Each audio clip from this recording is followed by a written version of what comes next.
All right, what the can I use any word I want? And does the words I use, whether it's cursing or not, even matter? I think that our words are super important. So today I want to give you 3 reasons of why we should choose the words we say carefully and if it's okay to curse or not. And if you stick around to the end of the video, I'm going to even give you a bonus verse that I think is so important that we should even memorize it. But before we do that, welcome to the channel. My name is Will Del Val, and please take a moment to like, subscribe, or comment on this video so that we can continue to share the good news of who God is with anyone, everyone. Cursing. It happens everywhere. You probably can't go anywhere without hearing it. It's in movies, it's on TV, it's on the school bus. I mean, people use their words so carelessly. And I think a question we all have is, hey, can Christians curse? Does it even matter? Does God care? Or are we overthinking it? Well, in James chapter 1, verse 26, it says, if you claim to be religious but don't control your tongue, you are fooling yourself and your religion is worthless. Wow, think about that. He's saying if you claim to be religious but can't control your tongue, your religion is worthless, meaning that we need to think about the words we say. And if our words don't match our faith, it truly shows our heart. So the first thing we need to know when it comes to cursing is believers are meant to control their words, right? What has more control over you? Does just your random actions? Do you even have control of what you say? Do you think about it? Or do you just say whatever is on the top of your head, right? As believers, we should think about all the words that we're saying, right? We need to have something called self-control, right? My actions don't dictate who I am, but I dictate my actions. I decide what words I can and can't use. And usually when it comes to cursing, that's us losing control. But as believers, we need to show patience, love, and kindness and self-control, right? Those are the fruits of the Spirit. So when it comes to cursing, let me ask you, do you have power over your words, or do your words have power over you?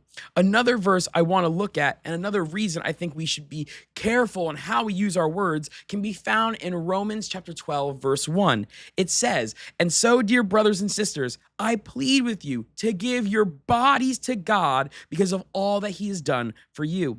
Let them be a living and holy sacrifice, the kind he will find acceptable. This is truly the way to worship him. Don't copy the behavior and customs of this world, but let God transform you into a new person by changing the way you think. Then you will learn to know God's will for you, which is good, pleasing, and perfect. When it comes to cursing, let me ask you, are you different than the world around you?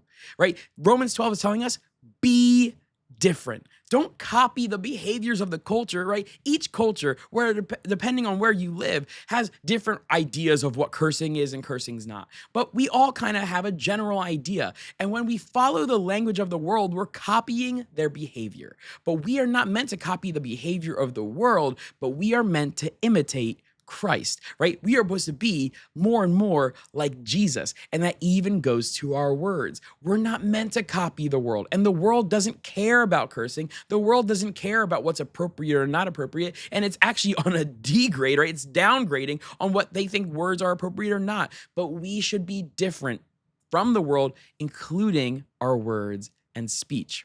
Another thing that I think we need to think about when it comes to cursing can be found in Ephesians chapter 4, verse 29. It says this, don't use foul or abusive language. Let everything you say be good and helpful so that your words will be an encouragement to those who hear them. Another reason that we shouldn't curse, it's a command not to, right? The scriptures are saying, don't use foul or abusive language. Rather, use words that encourage other people, right? And so many people are going to say, well, there's cursing in the Bible and there's words that culture would have found to be, cursing or not appropriate. But listen, take stock in your words. Ephesians is telling us, don't use foul or abusive language. There's not too many ways that you can spin that verse. It's saying, hey, the words you use, may they be encouraging, not foul or abusive. So, hey, is cursing a sin?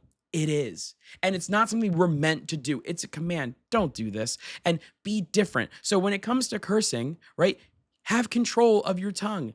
Be different than the world and don't use foul or abusive language because scripture commands us not to. But one thing I want to leave you with when it comes to language or just how we should live as believers can be found in First Timothy chapter 4, verse 12. It says, "Don't let anyone think less of you because you are young.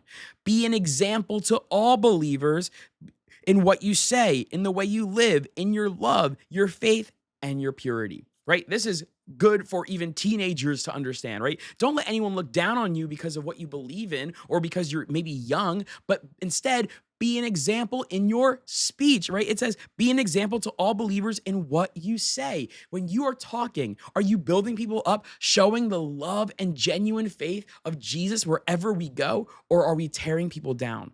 Words are too important. They can create or they can destroy. So think about this. Are you an example to others?